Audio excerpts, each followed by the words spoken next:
Hello，大家好，我係阿立日記頻道嘅主播 Lily。今集將講述澳門2026除夕夜係消費降級，定係澳門毫無消費吸引力？青茂人潮竟然比跨年倒數仲要多。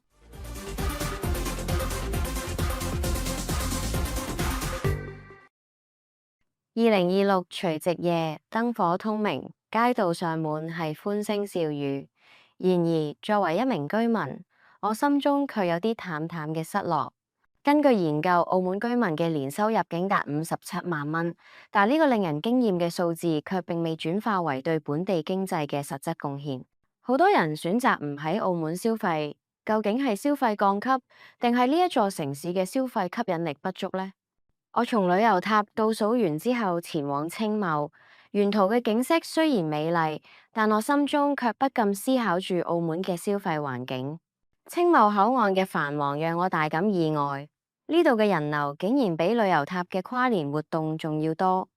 諗必呢一反映咗某種趨勢，或許係當地居民對於在外消費嘅渴望，或係佢哋對於本地消費環境嘅不滿。當我到達青茂嘅時候，睇到多個的士站排起幾十米嘅人龍，呢一幕令我感到既驚訝又無奈。喺呢一個除夕夜，啲人密集嘅出行，似乎暗示住佢哋對於跨年活動嘅期待。然而，卻又使我諗起咗進一步嘅思考：點解喺呢一個年收入如此之高嘅地方，卻反而冇人願意留喺本地消費？有啲人或者會將呢個歸結為消費降級，隨住生活成本嘅上升，好多居民可能因為財務壓力而開始削減家庭開支，選擇將大部分收入用於儲蓄或者投資。尤其是最近幾年嘅物價上漲，加上對未來經濟前景嘅不確定，等啲人更加謹慎。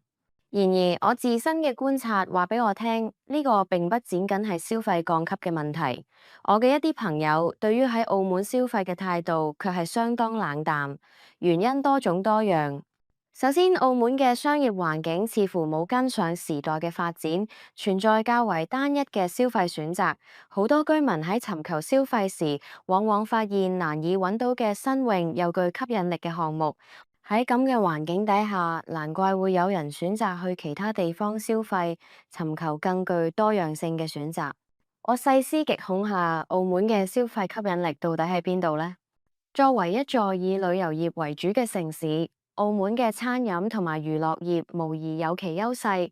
但係隨住大陸嘅遊客同樣消費降級之後，其消費力究竟何去何從？係咪同報章上一樣百花齊放呢？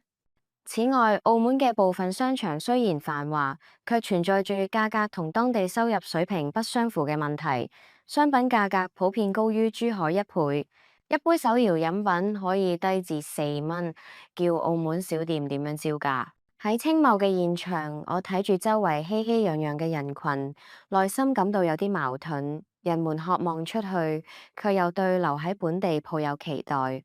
或者澳門需要重新審視自己嘅消費環境，從吸引本地居民嘅角度出發，尋找切實嘅創新方案。